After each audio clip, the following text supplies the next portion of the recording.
Bonjour à toutes et à tous et bienvenue sur NeuroGym en ligne. J'espère que vous allez bien, j'espère que vous êtes en forme. Je suis contente d'être avec vous encore une fois dans cette vidéo. Donc aujourd'hui, on fait des exercices un peu variés pour travailler la stabilité au niveau des ceintures, donc au niveau du bassin, au niveau des épaules. Donc c'est bon pour tout le monde en fait. Puis on va faire les exercices tous au sol. Habituellement, je dis qu'on peut être au sol ou au lit. Par contre, les exercices qu'on va faire aujourd'hui demandent un petit peu plus de stabilité, va travailler également notre équilibre. Donc, on doit avoir une surface un petit peu plus stable. Vous pouvez essayer de les faire dans votre lit.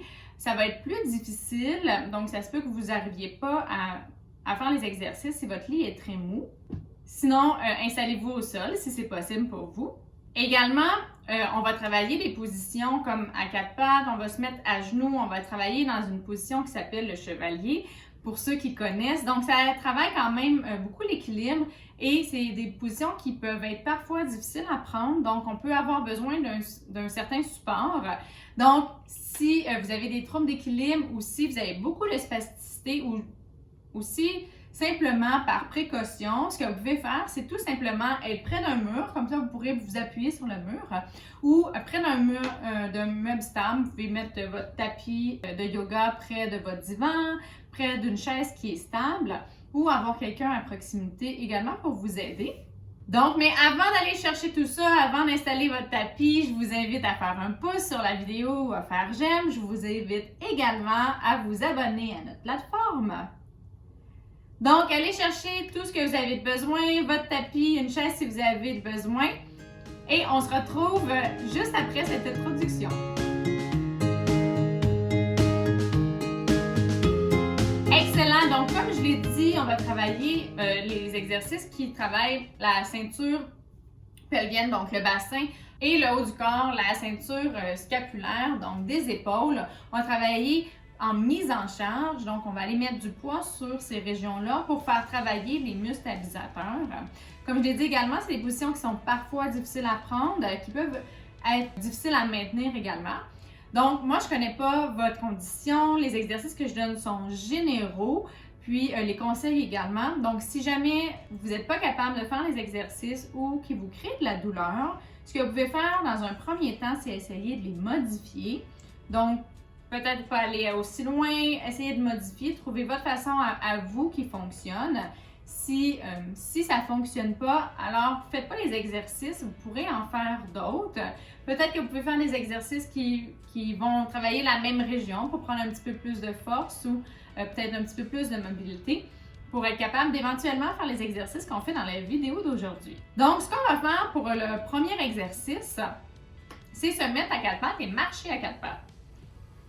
Donc, pour ceux qui ont beaucoup de spasticité, allez-y doucement, prenez le temps de prendre des bonnes respirations parce que ça va être difficile de prendre la position. Vous allez devoir vous combattre contre la spasticité de vos jambes. La façon la plus simple de le faire, c'est de vous coucher sur le ventre. Donc, faites pas si jamais je vais trop vite. Comme moi, je n'ai pas de spasticité, je vais changer les positions plus rapidement. Prenez vraiment le temps de le faire. Prendre la position, c'est aussi un exercice. C'est un exercice de proprioception, de savoir notre corps il est où, comment il réagit quand on bouge. Surtout que c'est des positions qu'on ne prend pas nécessairement souvent. Donc, puis on travaille nos muscles différemment, on met de la mise en charge de façon différente. En soi, c'est déjà un super bon exercice proprioceptif. Donc, pas besoin de rusher, excusez-moi le terme, mais pas besoin de rusher pour prendre la position.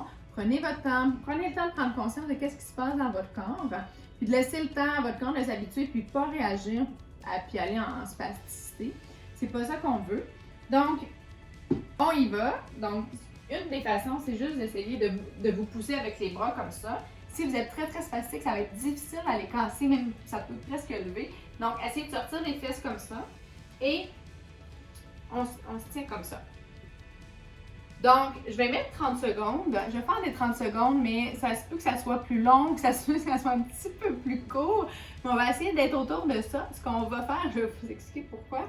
On va marcher, en fait. Donc, on va, comme ça, on fait de la mise en charge. On travaille nos muscles, notre hanche.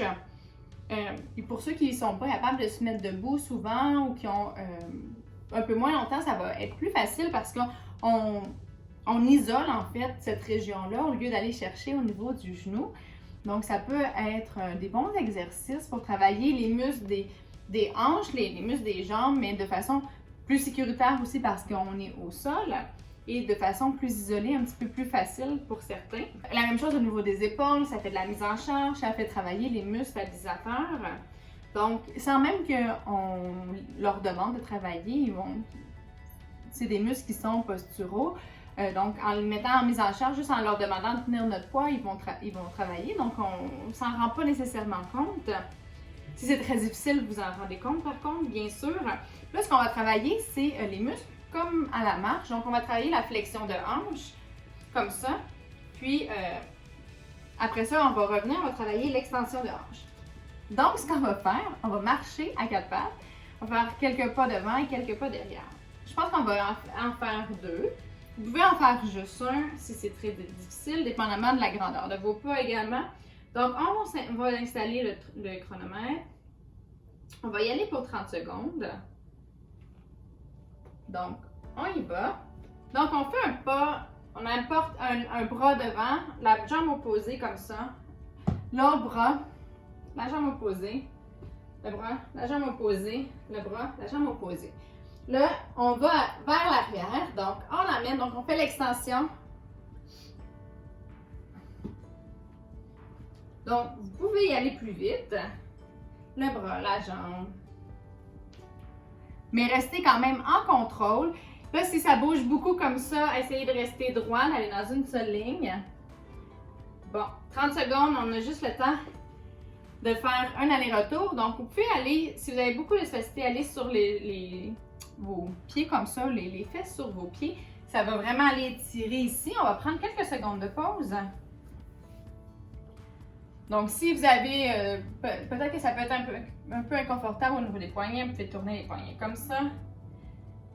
Donc, on va se replacer, on va faire la même chose. Fait que là, on essaie de s'améliorer. C'est sûr que quand on marche comme ça, c'est beaucoup de composantes.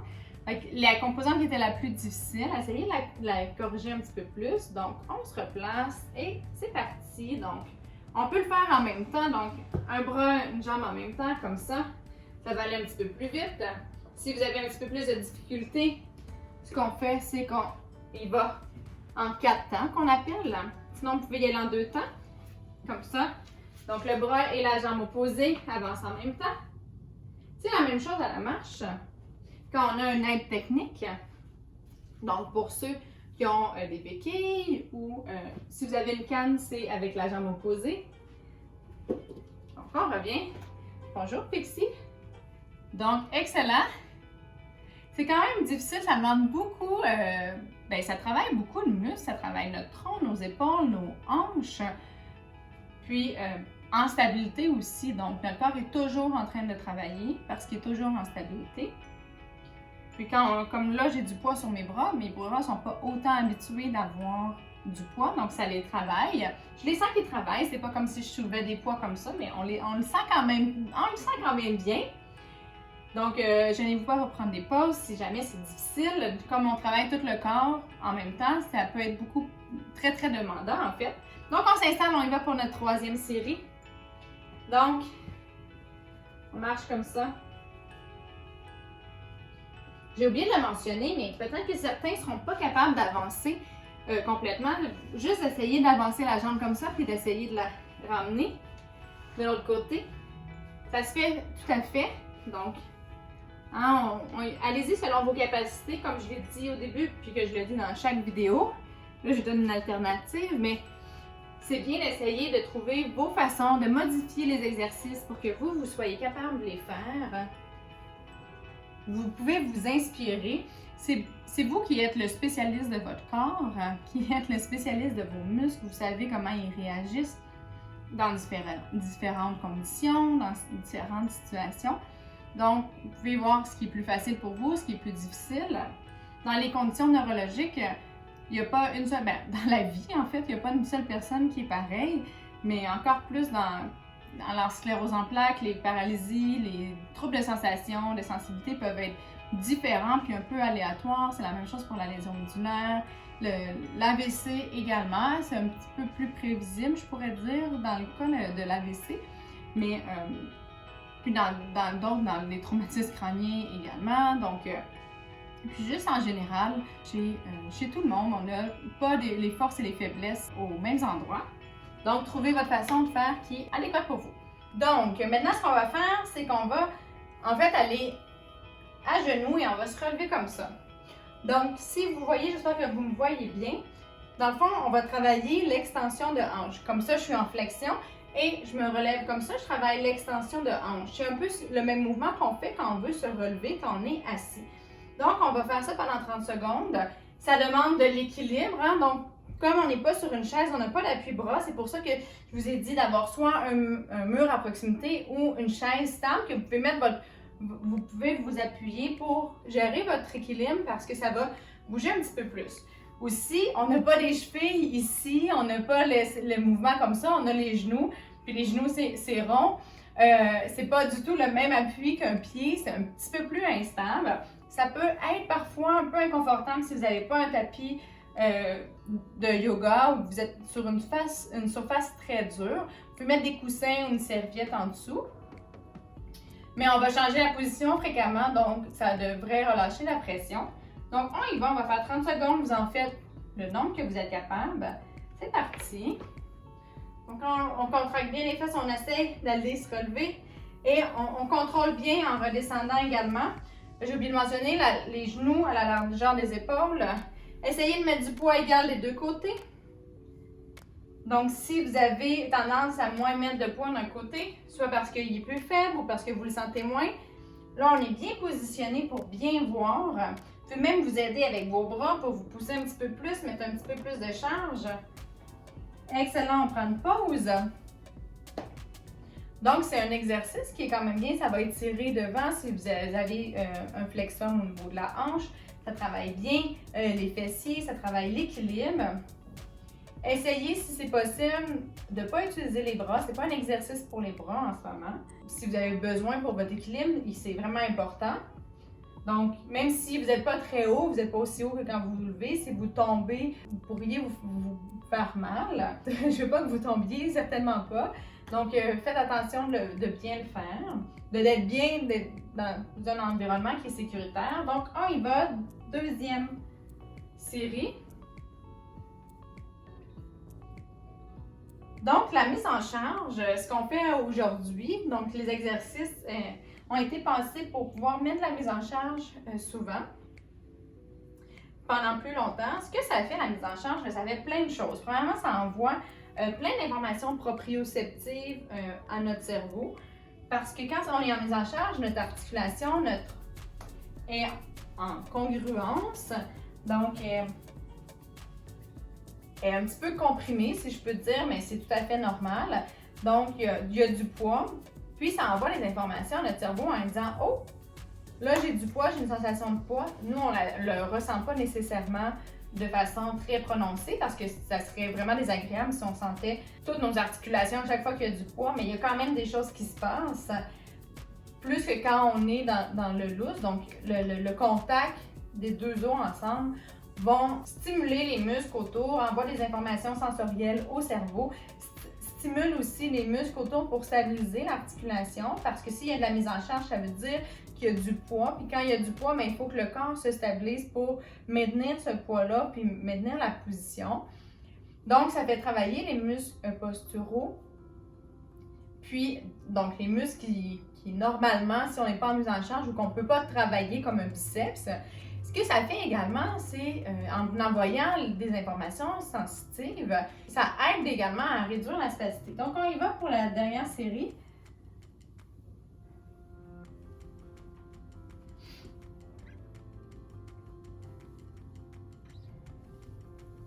Donc, le fait que, c'est ça, vu que ça envoie des informations sensitives au cerveau, il y a un effet de relâchement au niveau de la spasticité. Ça, c'est si l'articulation est bien positionnée. Si jamais l'articulation n'est pas bien positionnée, qu'il y a des pincements ou qu'il y a du poids qui est réparti à un endroit qui ne devrait pas en avoir autant, ça se peut que le tonus augmente, la spasticité augmente parce que le corps réagit aux sensations qu'il ne comprend pas ou aux sensations qui sont plus anormales. Si c'est le corps, placez-vous, prenez une position qui est différente. Ou si ça fait mal, si ça vous fait mal, ça va, ou que c'est très très inconfortable, ça va créer plus de spasticité. Mais dans la plupart des cas, ça réduit la spasticité. C'est même une des stratégies qu'on utilise pour réduire la spasticité, c'est de faire la mise en charge. Pour les gens qui sont très flasques, qui ont des paralysies importantes, la mise en charge également, comme ça envoie les informations au cerveau, de proprioception, de dire « Wow, hey, il y a un bras qui est en appui, mon bras est ici, ma jambe est ici ». Ça aide également pour le retour moteur. Donc, on utilise ça surtout dans les cas d'AVC, quand on est dans la première phase où le membre est plus flasque, on va faire de la mise en charge. C'est pour ça que les gens vont avoir des fois des attelles, c'est pas la seule raison, mais de garder les articulations proches, essayer qu'il y ait de l'information qui soit envoyée pour stimuler la neuroplasticité, stimuler un retour, une meilleure activation, une activation plus normale. Donc, notre corps, c'est comme ça qu'il fonctionne. Hein? Notre corps envoie des informations de ce qui se passe en périphérie à notre cerveau. Notre cerveau intègre les informations, puis là, dicte à nos muscles, à notre corps, après, ce qu'il doit faire, ce que les muscles doivent faire. Mais si on n'a pas... Donc, c'est une loupe, c'est un cercle. Si le cercle est brisé d'une certaine façon, donc si on n'a pas les informations sensorielles, bien, le cerveau, il ne sait pas ce qui se passe avec nos membres, il ne sait pas ce qui se passe avec notre bras. Si je dis pas, c'est pas moi qui le dis, mais si mon bras n'envoie pas les informations de où mon bras est dans l'espace, mon cerveau, il peut pas dire, il ne saura pas à quel muscle dire contracte pour ramener la main là ou faire quelque chose. Donc, c'est important que ce chemin-là, ce circuit-là, il soit entretenu. Donc, c'est important d'entretenir les choses sensitives. Donc, on va souvent faire des trucs tactiles également. On va travailler beaucoup le sensitif au début quand il n'y a pas de retour moteur pour activer ce circuit-là pour éventuellement que le cerveau réagisse puis dise « Oh, il se passe quelque chose! Donc, il faut que je réagisse. » Donc, je vous fais une histoire très vulgarisée, si je peux dire, mais c'est pour vous montrer un petit peu ce qui est important quand même, le sensitif. Puis, souvent, je dis envoyer les commandes motrices, même s'il n'y a pas de mouvement, s'il y a une contraction, même si on n'est pas sûr qu'il y a une contraction, des fois c'est difficile, ils sont tellement petites, envoyer quand même... essayez, regardez le mouvement, essayez de faire les mouvements passivement, essayez d'envoyer la commande motrice, puis d'entretenir toutes les phases, toutes les parties de ce circuit-là, de ce système-là, c'est bien. Donc, on ne peut pas garantir, on ne peut jamais garantir d'amélioration, mais on peut tout le moins essayer. Donc, c'est important d'essayer. Puis, ça a plein d'autres bénéfices également. Donc, je parle toujours un petit peu trop, mais je trouve ça vraiment important qu'on comprenne. Quand on comprend bien les choses, on peut les adapter à nous. Maintenant, ce qu'on va faire, c'est qu'on va faire encore de la mise en charge, mais on va travailler la stabilité du tronc. C'est tellement important la stabilité du tronc pour beaucoup de choses. Le tronc, c'est comme notre tronc d'arbre. Pour qu'on puisse utiliser bien nos membres, on doit avoir une bonne stabilité. Donc, on va faire comme ça. On va se mettre à quatre pattes. Puis là, on va faire un peu le Superman. Ce qu'on va faire, c'est qu'on va lever un bras. Et si vous êtes capable, vous allez lever le bras et la jambe opposée. Sinon, vous pouvez soit lever juste un bras, soit lever juste une jambe. L'objectif ici, c'est d'être capable de tenir 30 secondes en stabilité, que ça soit quand même un petit peu difficile, mais que ça ne soit pas impossible. Donc, essayez une façon de faire. Si ça ne fonctionne pas, si ça ne fonctionne pas bien, réduisez. Peut-être juste prendre la position 4 pattes, ça va être suffisant également. C'est tout à fait correct. Et si c'est trop facile, mais la prochaine fois, vous pouvez tout de suite ajouter une composante. Progresser, donc soit si vous faites juste le bras, faites la jambe, parce qu'une jambe c'est plus lourd. Puis si vous faisiez la jambe, ajoutez le bras. Donc on s'installe. On y va, 30 secondes. Donc moi je vais lever une jambe. On met les bras, les mains en dessous des épaules comme ça. Le genou en dessous de la hanche. Donc je ne m'étais pas préparée à lever ma main. Vous avez vu, j'ai un peu perdu l'équilibre. Donc si je suis quand même capable de lever la main. C'est beaucoup plus difficile. Excellent! Donc, c'est un exercice qui est difficile, c'est un exercice de stabilité. qui fait du renforcement musculaire en même temps. Donc, vous pouvez reprendre la position comme j'ai pris, si ça vous fait du bien, si ça étire. On va se replacer bientôt. Une des choses, quand on fait des exercices de stabilité comme ça, c'est important de ne pas retenir sa respiration, puis de bien respirer. Ça ne nous aide pas de retenir notre respiration, puis c'est vraiment pas une bonne habitude à avoir. Ça fait augmenter trop la pression. Ça peut faire augmenter la pression au niveau du cerveau. Donc, ne faites pas ça. Respirez, prenez une bonne respiration, comptez à voix haute. Mais il faut qu'il y ait un échange d'air. Donc, on se replace. Maintenant, on va faire de l'autre côté. Donc, si vous avez fait une jambe, vous faites l'autre jambe. Comme ça. La même chose pour le bras.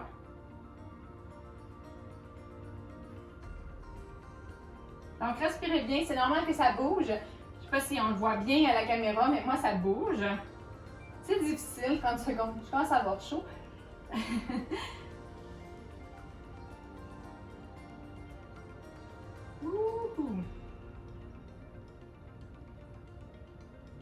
On lâche pas, on lâche pas.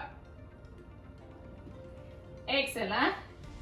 Super, on prend une pause, on se remet comme ça. Pour la pause, vous pouvez prendre la position que vous voulez, bien sûr. Si vous voulez relâcher vos poignets. Si jamais c'est très difficile pour les bras, les épaules, ça se peut que vous ayez un petit peu de tension au niveau des épaules. À ce moment-là, vous pouvez faire des petits mouvements comme ça. Le cou. Ça fait du bien. Excellent. Donc, on se replace. Et c'est parti. Donc, pour celui-là, vu qu'on fait de chaque côté, on va faire 2 fois 30 secondes de chaque côté pour que ça soit juste et égal. Un côté qui soit jaloux de l'autre. Si jamais vous avez un côté qui est plus paralysé ou qui est beaucoup plus ferme que l'autre côté, vous pouvez en skipper un, ne pas en faire un. Excellent. Donc, on prend une petite pause. Donc, si vous voyez que pour vous, la mise en charge, c'est quelque chose qui aide beaucoup et que ça réduit votre spasticité, ce que je vous suggère, ce que je vous recommande, en fait, c'est d'essayer de trouver des positions dans votre quotidien où vous pouvez faire de la mise en charge. Soit, si vous êtes assis, mettre votre coude qui soit en appui pour qu'il y ait un petit peu de mise en charge à l'épaule. Assurez-vous toujours d'être dans une bonne position. Comme je l'ai dit, si la position n'est pas bonne, ça peut augmenter même la spasticité. Puis, on veut s'assurer de ne pas blesser les articulations. Si vous avez beaucoup de spasticité au niveau des jambes, prendre la position debout, plus souvent si vous êtes capable. Vous penchez, si vous êtes en fauteuil, vous penchez sur vos jambes pour faire de la mise en charge. Donc, quand vous avez des spasmes, c'est un peu ça qu'on fait. Si notre jambe a peur en spasme comme ça, on la plie, on met du poids dessus. C'est comme ça qu'on arrête les spasmes. Donc, ça fait un étirement doux des muscles, puis ça calme le réflexe d'étirement qui a créé la spasticité. Donc, faire de la mise en charge, ça a bien fait. Donc, vous pouvez essayer de voir dans votre quotidien qu'est-ce qui pourrait, quelle position en fait vous aiderait à faire de la mise en charge un petit peu plus souvent. Donc, on y va, on se replace et c'est parti, le dernier 30 secondes de Superman stabilité. Je ne sais même pas si je lève ma jambe assez haut. Ce qu'on veut, c'est d'avoir le dos plat ici. Donc, on ne veut pas que ça creuse, on ne veut pas qu'on soit comme ça. On veut être stable. Comme c'est une position qui est quand même difficile à prendre, j'ai pas trop insisté sur ça. On travaille beaucoup la mise en charge, on travaille la stabilité. Il y en a beaucoup d'entre vous qui vont bouger beaucoup. Donc, le but ultime, c'est d'avoir une très belle posture, d'être très stable, d'avoir le dos droit. Donc, ça travaille beaucoup ici la ceinture pelvienne. Mais comme c'est quand même difficile, on y va doucement, on fait du mieux qu'on peut. Puis juste prendre la position comme ça intègre plein de choses. Donc, c'est déjà un exercice en soi. Maintenant, ce qu'on va faire, le dernier exercice, c'est prendre la position du chevalier. Donc, on peut se remettre à genoux. Encore une fois, c'est un des exercices qui va demander un appui si vous avez des troubles d'équilibre ou que vous avez des faiblesses ou de la spasticité importante. Puis ce qu'on veut, c'est emmener, dans le fond, notre pied comme ça au-dessus. Donc, je vais me mettre un peu en diagonale. Là, j'ai dit au-dessus, c'est pas ça du tout que je voulais dire, c'est devant, comme ça. Donc, comment vous allez faire? Il faut premièrement faire de la mise en charge sur la jambe qu'on va charger pour pouvoir lever l'autre jambe. Donc, vous voyez, mais moi, je me déplace, je mets de la mise en charge là, sans trop aller comme ça. Je reste relativement droite pour pouvoir dégager. Donc, je dois faire une flexion de ma hanche, puis dégager assez. J'essaie de relever les pieds, les orteils. Ça va être difficile. Ceux qui ont le pied tombant, ça va être un petit peu plus difficile. Peut-être que ça va traîner. Essayez de trouver une façon de faire. Vous pouvez peut-être, certains vont faire de la circonduction, vont passer un petit peu plus sur le côté. Et ce qu'on veut, c'est aller ramener le pied comme ça à plat. Puis, dans cette position-là, j'espère que vous voyez bien, ça étire ici. On met de la mise en charge aussi. Ce que vous pouvez faire, c'est transférer un petit peu plus de poids. On va aller étirer encore plus le psoas ici. On va revenir. Encore une fois, on fait un transfert de poids et on ramène la jambe. Là, je l'ai fait vite. C'est vraiment une position qui est difficile à prendre. En clinique, on le travaille, c'est important parce que quand les gens tombent et qu'ils peuvent se relever en étant debout, ce qu'on va faire, c'est on va mettre la jambe la plus forte devant et on va se relever avec cette jambe-là pour pouvoir faire comme ça. Là, vous m'avez perdu vous n'avez pas tout vu mon corps, mais donc, c'est quelque chose qu'on travaille, je dirais pas nécessairement très régulièrement, mais c'est très important de travailler. Là, je le travaille pas, je le fais pas pour que vous fassiez le relevé du sol et je veux pas que vous fassiez le relevé du sol si vous avez des troubles d'équilibre parce que si vous vous relevez, vous risquez de tomber si vous n'êtes pas accompagné de quelqu'un, puis idéalement quelqu'un qui est qualifié. Donc, c'est quand même difficile comme technique pour se relever au complet, surtout quand là, il y a de la spasticité à certains endroits, il y a des troubles d'équilibre et tout ça. Moi, je veux juste qu'on travaille de prendre la position, qu'on essaie de prendre la position. Puis c'est pour ça aussi que je veux que vous ayez une surface qui est proche, sur laquelle vous pouvez vous appuyer, que vous pouvez faire la mise en charge dessus. Parce que peut-être que vous allez avoir besoin d'utiliser votre bras, votre main comme ça pour emmener votre jambe devant. Puis, on essaye, on fait de la mise en charge, parce que dans cette position-là, on fait de la mise en charge sur nos hanches. Donc, s'il n'y a pas de mouvement, si ça avance pas jusqu'en avant, il n'y a pas du tout de problème. On essaye juste prendre la position à genoux comme ça, c'est déjà un exercice. Donc, voilà, l'exercice, c'est pas juste de réussir à prendre la position du chevalier, c'est d'intégrer tout ça, la proprioception, essayer de faire le mouvement. Puis, essayez juste d'apprendre à travailler votre équilibre de façon différente, la mise en charge de façon différente. C'est quelque chose qu'on fait beaucoup moins. Donc, je voulais vous offrir une façon de faire, de vous montrer des façons de faire qui sont différentes pour faire la mise en charge. Donc, c'est ça l'objectif. Allez-y selon ce que vous êtes capable de faire, selon vos capacités. En fait, ce qu'on va faire pour cet exercice-là, on va faire un peu différent. On va essayer d'en faire un de chaque côté.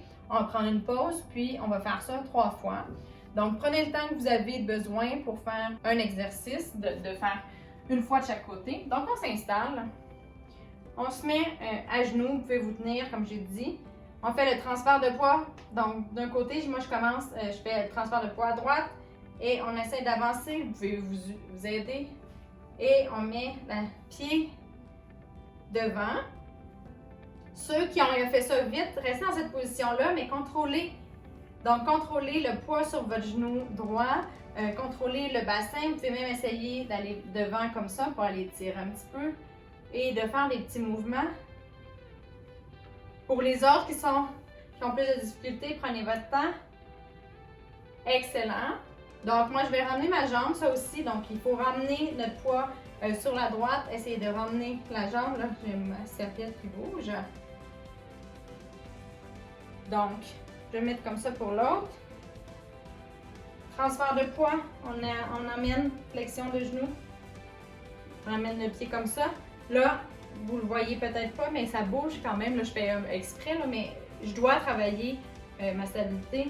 On peut aller tirer comme ça. Ouh, moi, ça tire bien de l'autre côté. On ramène. Et on se rassoit doucement. Donc, ça peut avoir demandé beaucoup d'équilibre parce qu'en plus, on est en mouvement.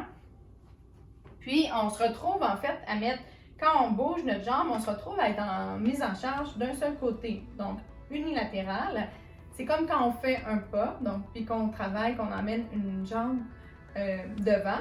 Tantôt, quand on était à genoux, on était toujours sur les deux jambes. Puis quand on a fait la position où on marchait, on avait tout le temps 2 points d'appui. Mais quand je me lève comme ça, j'ai théoriquement plus qu'un point d'appui parce que j'ai mon pied au bout qui est en appui, puis j'ai mon genou. Mais c'est quand même des points d'appui qui sont moins stables. Donc, ça travaille beaucoup l'équilibre. Donc, si vous avez de la difficulté avec votre équilibre, c'est tout à fait normal. Donc, on y va. Deuxième série, on avance. Et on avance comme ça. On étire. Faire des petits mouvements. Vous voyez? Et on ramène. On fait l'autre côté.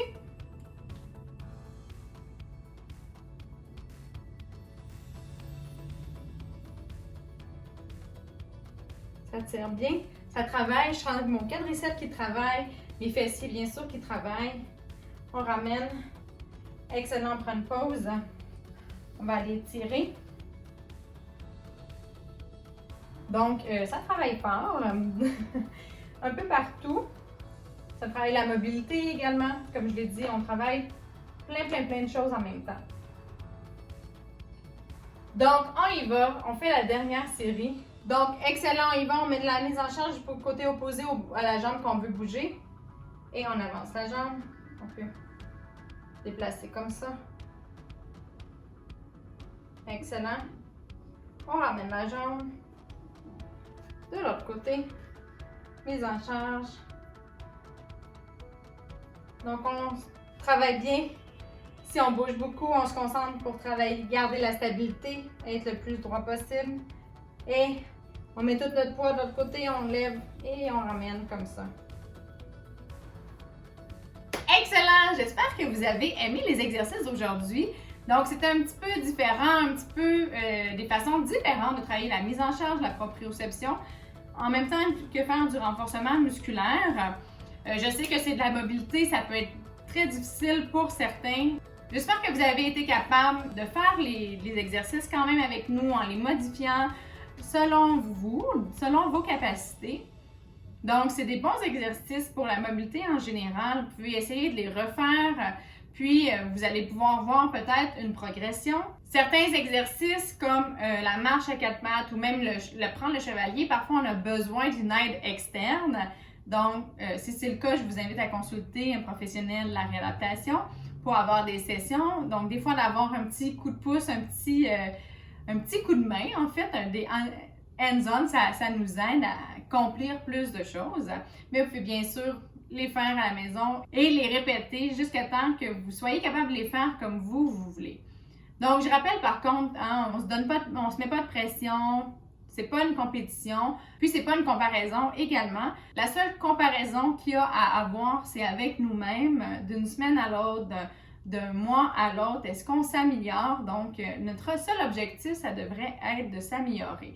Pour certaines personnes, ça va également être de ne pas régresser. Pour certaines conditions, les améliorations sont beaucoup plus difficiles, dépendamment de la condition ou de la maladie. Avoir un objectif de rester au même niveau, puis de garder nos acquis, c'est un objectif qui est très important également. Donc, à vous de trouver chacun vos objectifs qui sont personnels, qui sont importants pour vous. Ça peut être n'importe quoi. Voilà, et si vous avez besoin d'un petit coup de pouce virtuel pour savoir quels exercices sont bons pour vous, ou avoir un programme d'entraînement ou des séances, même en direct, personnalisées, vous pouvez me contacter via notre adresse courriel qui est en description ou visiter notre site internet.